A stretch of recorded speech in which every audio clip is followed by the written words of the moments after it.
नाशिकच्या दौऱ्यावरती असताना मुख्यमंत्री एकनाथ शिंदे यांच्या बॅगांची तपासणी करण्यात आलेली आहे। मुख्यमंत्र्यांच्या सोबत आज पुन्हा एकदा 2 ते 3 बॅगा आहेत आणि याच बॅगांवरून संजय राऊत यांनी निवडणुकीमध्ये पैशांचा वापर होत असल्याचा आरोप केलेला होता। आणि आता थेट जाऊयात नाशिकमध्ये आमचे प्रतिनिधी त्यांच्याशी संवाद साधतात मुख्यमंत्र्यांसोबत। नाशिकमधील महायुतीचे उमेदवार हेमंत गोडसे यांच्या प्रचारासाठी मुख्यमंत्री एकनाथ शिंदे आज नाशिकमध्ये रोड शो करताना आपण बघू शकतो की मोठ्या संख्येने नाशिककर या रोड शोला बघण्यासाठी रस्त्याच्या दुतर्फा पाहायला मिळत आहे। आणि महत्त्वाची गोष्ट की कालच पंतप्रधान नरेंद्र मोदी यांचा मुंबईमध्ये रोड शो झाला, त्यानंतर आता आज नाशिकमध्ये होत आहे।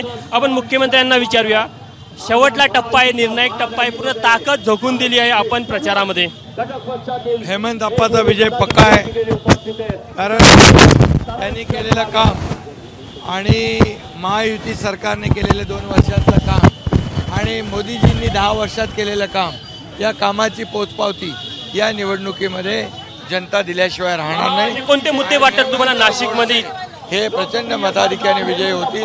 आज पाहतोय आपण रोड शो मध्ये बघा, सगळीकडे लोक आहेत, रस्त्यावर भर उन्हात उतरले, आजूबाजूवरून हसत मुखाने स्वागत करतायत, प्रतिसाद देत आहे। यावरून हेमंत अप्पा हे निश्चित निवडून येणार, याच्यामध्ये कुणाला शंका बाळगण्याची आवश्यकता नाही। कोणते मुद्दे असे वाटतात ते निर्णायक राहील, त्या मुद्द्यावर मतदार मोठ्या संख्येने तुम्हाला मत करेल? विकास आणि विकास। जो महाविकास आघाडीने विकास थांबवला होता, जो काँग्रेसने 10 वर्षात, मागच्या 10 वर्षाच्या अगोदर जे केलेला भ्रष्टाचार, घोटाळे आणि मोदीजींनी या देशाची मजबूत केलेली अर्थव्यवस्था, विकास कामं, यावर या डबल इंजिनचं सरकार जे काम या राज्यामध्ये केलं, त्या सर्वावर या निवडणुकीमध्ये शिक्कामोर्तब होणार आहे। तुमच्यावर जे आरोप केले जात होते की तुम्ही हेलिकॉप्टरमधून पैसे आणता, आज नाशिक विमानतळावर त्याची तपासणी झालेली आहे, त्याबद्दल तुम्ही काय मत व्यक्त कराल? मी नेहमी बॅगा आणतो, बॅगांमध्ये माझे कपडे असतात आणि चोराच्या मनात चांदणं, या ठिकाणी जे लोक रात्री अपरात्री चोरून छपून लपून छपून काम करतात, हा एकनाथ शिंदे जाहीरपणे उघडपणे जे आहे ते माझं सगळं उघड आहे। आता या नाशिकच्या स्टँडिंग कमिटीमधून काय काय कुठे गेलंय याचा पण खुलासा लवकर होईल। काल पंतप्रधान म्हणाले की 4 जून नंतर आणखी पक्ष फुटणार आहे। काल पंतप्रधान बोलले की 4 जून नंतर आणखी पक्षामध्ये फूट होणार आहे, शिवसेना, ठाकरे गट असेल किंवा राष्ट्रवादी शरद पवार गट असेल, त्याबद्दल तुमचं काय मत आहे? किती लोक संपर्कात आहेत तुमच्या?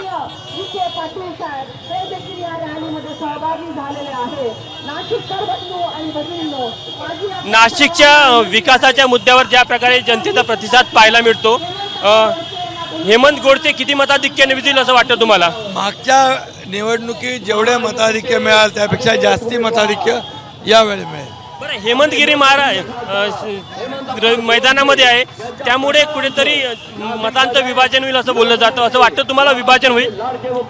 खरं म्हणजे त्यांना आम्ही विनंती केली होती की धार्मिक अधिष्ठान असलेल्या लोकांनी राजकारणामध्ये न पडता या कार्यकर्त्यांना आशीर्वाद दिले पाहिजे, आशीर्वादाच्या भूमिकेत असलं पाहिजे। आणि म्हणून मला वाटतं या सगळ्या ह्याच्यामध्ये जनता जी आहे, काम करणाऱ्याला मतदान करतं, विकास करणाऱ्याला मतदान करतं। हेमंत गोडसे रात्रंदिवस लोकांच्या संपर्कात असतात, आमचं काम 24/7 आहे, त्यामुळे या निवडणुकीमध्ये विजय पक्का आहे। शांतिगिरी महाराजला शेवटपर्यंत मनवण्याचा प्रयत्न होणार का तुमच्याकडनं? त्यांना आम्ही विनंती केलेली आहे, ते माघार घ्यायला तयार नाही, पण अजून निवडणुका 20 तारखेला काही पण होऊ शकते मतदानापर्यंत।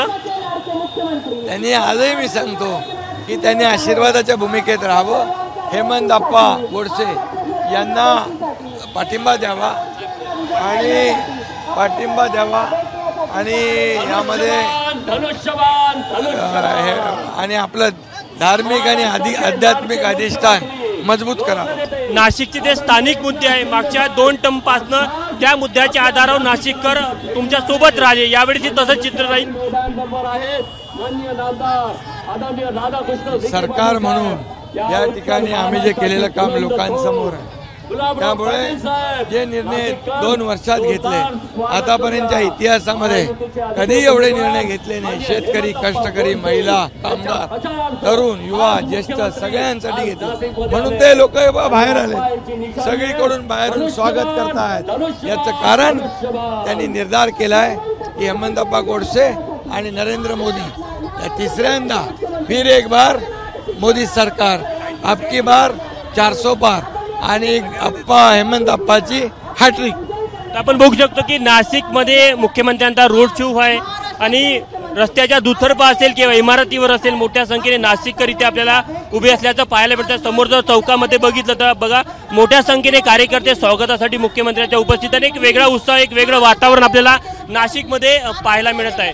कॅमेरामॅन कटारेसह तुषार कोहळे, एबीपी माझा, नाशिक. एबीपी माझा, उघडा डोळे बघा नीट.